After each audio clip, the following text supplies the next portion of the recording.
2024లో అనేక మంది సెలబ్రిటీలు విడాకులు తీసుకొని 2024ని విడాకుల నామ సంవత్సరంగా మార్చేశారు.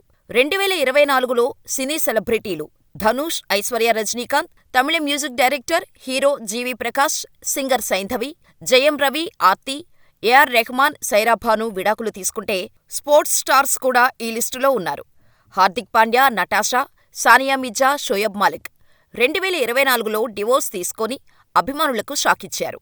ఈ జంటల్లో దాదాపు 30 ఏళ్లు దాంపత్య జీవితాన్ని సాఫీగా గడిపిన ఏఆర్ రెహమాన్, సైరా భాను ఉండటం విశేషం.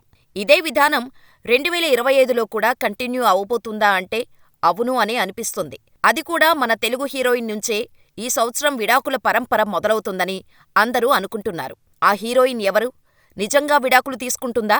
లేక ఇప్పటికే తీసేసుకుందా? ఎందుకు విడాకులు తీసుకోవాలనుకుంటుందో తెలుసుకుందాం. ఆ తెలుగు హీరోయిన్ ఎవరో కాదు, స్వాతి. స్వాతి అంటే మీకు తెలియకపోవచ్చు. కలర్స్ స్వాతి అంటే ఇట్టే గుర్తుపట్టేస్తారు. అచ్చ తెలుగు హీరోయిన్స్ లిస్టులో స్వాతిరెడ్డి పేరు టాప్ 10లో ఉంటుంది. కలర్స్ అనే ప్రోగ్రాం ద్వారా ఫేమస్ అయిన ఆమె అప్పటినుంచి కలర్స్ స్వాతిగా మారిపోయింది. బాలనటిగా కొన్ని సినిమాల్లో నటించి మెప్పించిన ఈ ముద్దుగుమ్మ అష్టాచమ్మా సినిమాతో హీరోయిన్గా ఎంట్రీ ఇచ్చింది.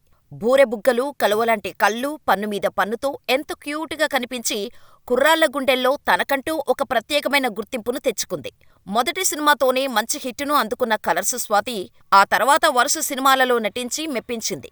గోల్కొండ హైస్కూల్, స్వామి రారా, కార్తికేయ, త్రిపుర లాంటి హిట్ సినిమాల్లో నటించిన స్వాతి తెలుగులో పెద్ద ఆఫర్లు రాకున్నా ఇతర భాషల్లో ఈమెకు మంచి గుర్తింపు దక్కింది.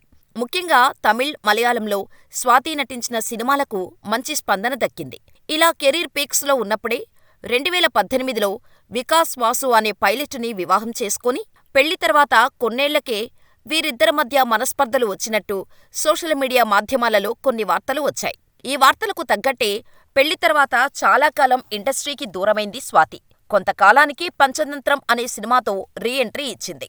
ఆ తర్వాత సాయిధరమ్ తేజ్తో కలిసి సత్య అనే సాంగ్ చేసింది. ఈ సాంగ్ మంచి విజయాన్ని అందుకుంది. దీంతో పాటు ఆమె నటించిన మంత్ ఆఫ్ మధు కూడా మంచి టాక్ తెచ్చుకుంది. ఇలా కంటిన్యూ అవుతున్న స్వాతి లైఫ్లో గత కొన్నేళ్లుగా స్వాతి భర్తకు విడాకులు ఇచ్చింది, ఇచ్చేస్తుంది అనే వార్తలు వస్తూనే ఉన్నాయి.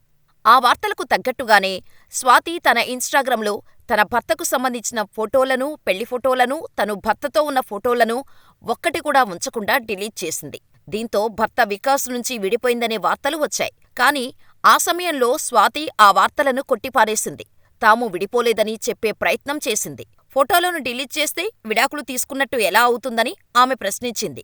తమ ఫోటోలు అన్నీ భద్రంగా దాచుకున్నట్టుగా ఆమె చెప్పుకొచ్చింది. దాంతో అప్పుడు స్వాతి, వికాసుల విడాకుల వార్తలకు తెరపడింది. అయితే తాజాగా మరోసారి వీరి విడాకుల గురించి ప్రచారం మొదలైంది. ఫోటోలు డిలీట్ చేసిన స్వాతి ఇప్పుడు వికాస్ని సోషల్ మీడియాలో అన్ఫాలో చేసింది.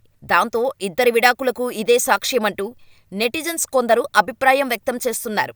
ఫోటోలు డిలీట్ చేసిన సమయంలో కవర్ చేసిన స్వాతి ఇప్పుడు అన్ఫాలో విషయంపై ఎలా స్పందిస్తుంది అనేది చూడాలి. సోషల్ మీడియాలో మాత్రం స్వాతి భర్తతో విడిపోయిందని, అయితే ఈ విషయాన్ని అధికారికంగా చెప్పకుండా హింట్స్ రూపంలో ఇండైరెక్టుగా చెబుతుందని, సామాజిక మాధ్యమాల్లో తమ భర్తతో దిగిన ఫోటోలను, వీడియోలను తొలగించినప్పటి నుంచే ఇద్దరి మధ్య గొడవలు ఉన్నాయని, ఏదో ఒకరోజు సడన్గా తన విడాకుల విషయం చెప్పి అందరికీ షాకిస్తుందని, ఇప్పుడు ఇదే ట్రెండును సెలబ్రిటీలు ఫాలో అవుతున్నారని సోషల్ మీడియాలో అంటున్నారు. మరి మీరేమనుకుంటున్నారో మాకు కామెంట్ చేయండి.